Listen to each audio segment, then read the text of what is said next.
केंद्रीय शिक्षा मंत्री धर्मेंद्र प्रधान के इस्तीफे, लद्दाख के सामाजिक कार्यकर्ता सोनम वांगचुक की रिहाई और नई शिक्षा नीति को रद्द करने जैसी मांगों को लेकर आज चंबा में C2 कार्यकर्ताओं द्वारा जोरदार प्रदर्शन किया गया। इस दौरान C2 कार्यकर्ताओं ने केंद्र सरकार के खिलाफ जमकर नारेबाजी की। कार्यकर्ताओं का साफ कहना है कि सरकार को जन विरोधी नीतियों को तुरंत बदलना होगा। C2 महासचिव सुदेश ठाकुर ने कहा कि हमारी मांगे बिल्कुल स्पष्ट हैं। शिक्षा व्यवस्था के साथ हो रहे खिलवाड़ के लिए धर्मेंद्र प्रधान को तुरंत अपने पद से इस्तीफा देना चाहिए। इसके साथ ही सोनम वांगचुक को बिना शर्त रिहा किया जाए और जो नई शिक्षा नीति थोपी जा रही है उसे तुरंत रद्द किया जाए।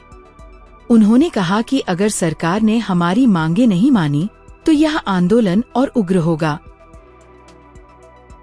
मैं सुदेश और CI2 से हूँ और आज हम चंबा में CI2 student federation of India छात्रों का संगठन हम आज मिलकर यहाँ पे धरना कर रहे हैं, प्रदर्शन कर रहे हैं। और आप सब लोग जैसे जानते हैं कि जो दिल्ली में आज संसद मार्च है और दिल्ली के अंदर जो पिछले 21 दिनों से जो हमारे बुद्धिजीवी और पर्यावरणविद जो सोनम वांगचुक जी हैं वो अनशन पर बैठे हैं और उसके साथ जो छात्र हैं वो भी अनशन पर बैठे हैं। और जो मांग है वो सब लोग जानते हैं कि मांग शिक्षा से संबंधित है। जो हाल ही के दिनों में नीट की परीक्षा का जो पेपर लीक हुआ और जिसमें जो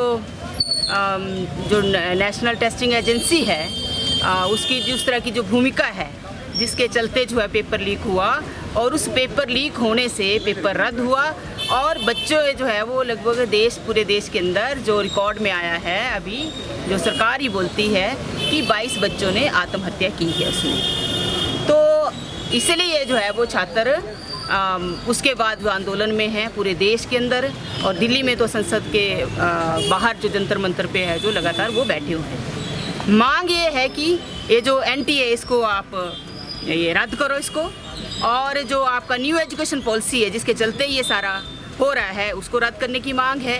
और सबसे बड़ी मांग जो फेलियर इस सरकार का है वो शिक्षा मंत्री का फेलियर है। इसलिए मांग ये छात्रों ने उठाई है कि शिक्षा मंत्री जो धर्मेंद्र प्रधान जी हैं उनको रिजाइन करना चाहिए। अब आप देखते हैं कि कब से बैठे हैं लोग, अनशन पे लोग बैठे हैं।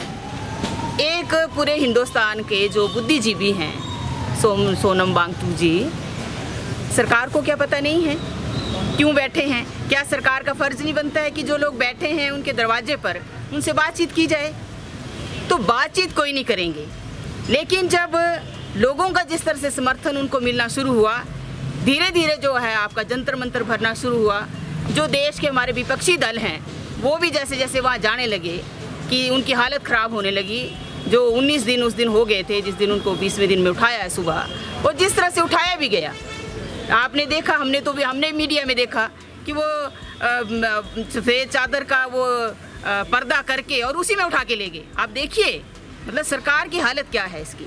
तो इस तरह की जो तानाशाही है सरकार की उसी के खिलाफ और जो आंदोलन वहाँ पे छात्रों का चला हुआ है, CJP जो पार्टी उन्होंने बनाई है और उसको लेकर आज हम भी समर्थन में हैं। हम भी ये कहना चाहते हैं कि आपकी जो लड़ाई है वो लड़ाई आपकी सही है, आप लड़ाई लड़िए, हम आपके साथ हैं। यहाँ पे भी अब ये सारी जगह पे हो रहा है, ये जंतर मंतर में तो मार्च हो रहा है लेकिन आप सारे डिस्ट्रिक्ट हेडक्वार्टर में पूरे देश के अंदर ये सारा हो रहा है। और आज भी हम सरकार से ये कहना चाहते हैं, आज तो संसद का मानसून सत्र भी शुरू हो रहा है।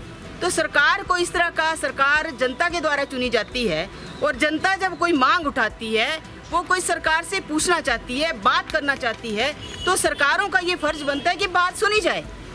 तो ये सरकार का जो है, क्योंकि इसलिए सरकार नहीं बात करना चाहती है कि सरकार का ये फेलियर है, ये सरकार की वजह से सारा ये हुआ है। तो हम तो ये कहना चाहेंगे कि ये सरकार को जो है तानाशाही छोड़कर वहाँ जो है वो बात करनी चाहिए। और जो इसका मतलब क्या है, सरकार अगर बात नहीं करिए कि मतलब जो भ्रष्ट सिस्टम है एजुकेशन के अंदर, इस तरह का जो सिस्टम है उसको बनाए रखना चाहती है, ये और लूट करवाना चाहती है, इसका तो मतलब यही है।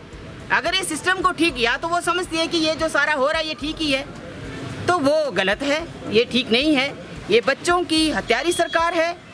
इनकी सरकार की सिस्टम की वजह से ये पेपर लीक हो रहे हैं, और ये जब से सरकार सत्ता में आई है सैकड़ों पेपर लीक हो गए और कंट्रोल कोई नहीं है। तो मरने के लिए बच्चों को नहीं छोड़ा जा सकता। इस सरकार के जो इसकी तानाशाहपूर्ण जो रवैया है उसको जो है कतई हिंदुस्तान की जनता इसको माफ़ नहीं करेगी, और ये लड़ाई जो और तेज होगी।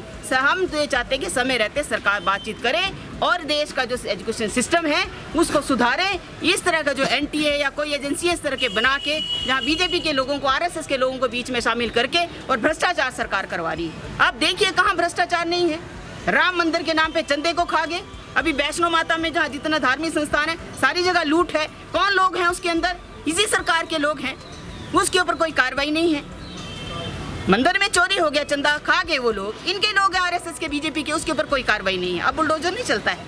लेकिन जो सही सिस्टम को ठीक करने की बात करते हैं उनके साथ सरकार इस तरह से करती है जैसे सोनम वांगचुक के साथ हुआ और जो छात्रों के साथ सरकार जिस तरह से कर रही है। तो आज का हमारा यही है कि ये संदेश हम उन छात्रों को, उस आंदोलनकारियों को देना चाहते हैं कि हम आपके साथ हैं, और आने वाले समय में ये तो सिंबॉलिक है, हम आज आए हैं। आने वाले समय में सरकार बातचीत नहीं करती है तो सड़कों पे और भी लोग जो है वो होंगे, और इस आंदोलन को जो है हम भी CITU छात्र, दूसरे संगठन, जनता के साथ मिलकर इसको बड़े पैमाने पर लामबंदी आने वाले समय में हम करेंगे। तो आज का हमारा यही है कि सरकारों को इस तरह की तानाशाही नहीं करनी चाहिए।